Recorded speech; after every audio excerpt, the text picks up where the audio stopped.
बच्चों चलते हैं मेंटल मैथ कक्षा 7 के अगले भाग की तरफ।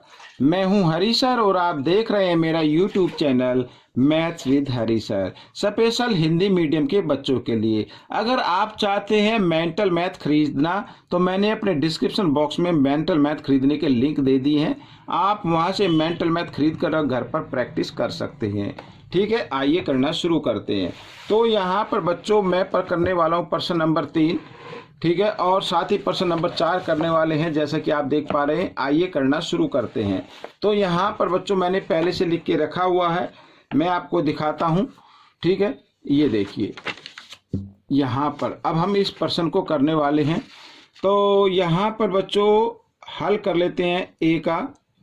तो देखो, प्रतिशत को सरलतम भिन्न में बदलना है, यानी काट कर लिखना है। आप किसी भी नंबर के आगे प्रतिशत का साइन लगा हो तो आपको क्या करना है, उसके बटे में 100 कर देना है।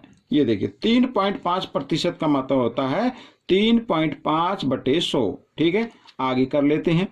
तो अब इस पॉइंट को भी हटाना है, तो हम क्या करेंगे, 35 लिखेंगे, 35 बटे 100, और पॉइंट के बाद एक अंक है तो 1 0 लगा दीजिए, हट गया पॉइंट भी। ठीक है, अब 5 से काटते हैं, 5 7 35, 5 दूनी 10 और ये 2 0 आ गई। तो इसका जो सरलतम रूप आ गया 7 बटे 200 आ गया, सरलतम भिन्न आ गई बच्चों, ये आपका उत्तर बन जाएगा। ठीक है, अब बी वाला भाग भी कर लेते हैं।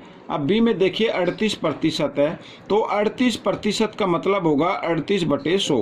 अब आप इसको 2 से काट दीजिए, 2 एकम 2, 2 नीम 18, और यहाँ पर 2 पंजे 10 0, तो आ गया 19 बटे 50। अब आगे ये किसी से भाग होगा ही नहीं, तो ये सरलतम भिन्न आ गई बच्चों आपकी। ठीक है, अब करने वाले हैं सी भाग, और सी भाग में लिखा है 50%, और 50% का मतलब होता है बच्चों 50 बटे 100। ठीक है, इस तरीके से। तो यहाँ पर 1 0 से 1 0 काट दी मैंने, और 5 से इसको काट सकते, 5 एकम 5, 5 दूनी 10, तो 1 बटा 2, ये आपकी सरलतम भिन्न आ गई। ठीक है, अब प्रश्न नंबर 4 में कहा है कि आपको मान ज्ञात करना है।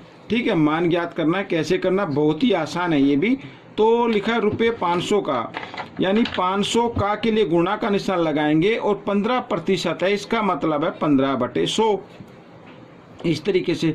तो 2 0 से इधर 2 0 काट दीजिए, अंश से हर कट जाते गुना में। ठीक है, तो 15 गुना 5, 15 पंजे 75, तो 500 रुपये का 15% आ गया 75 रुपये। ठीक है, तो आपको ये रुपये लिख देना, क्योंकि आगे यहाँ पर क्या लिखा है, रुपये लिखा है। अब हम करेंगे ये बी वाला भाग, ये तो ए वाला भाग था, मैं यहाँ पर मैं लिख लेता हूँ ए, और यहाँ पर ये बी। ठीक है, बी वाला कर देते हैं।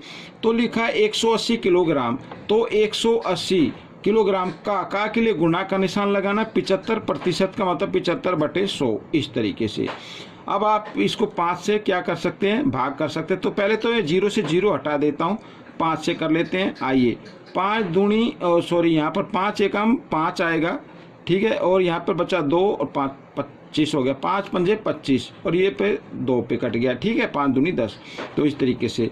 और 2 से इधर काट लेते हैं, 2 एकम 2, 2 नीम 18। ठीक है, तो यहाँ पर आ गया 15 गुणा 9, 15 निम्मा 135 होता है, तो 135 किलोग्राम आ गया बच्चों, ये आपका उत्तर बन गया। ठीक है, तो ये 2 प्रश्न हल हो चुके हैं। आपको ये कैसे लगे मुझे ज़रूर बताएं, इसमें से सीखकर आप दूसरों को सिखाएं।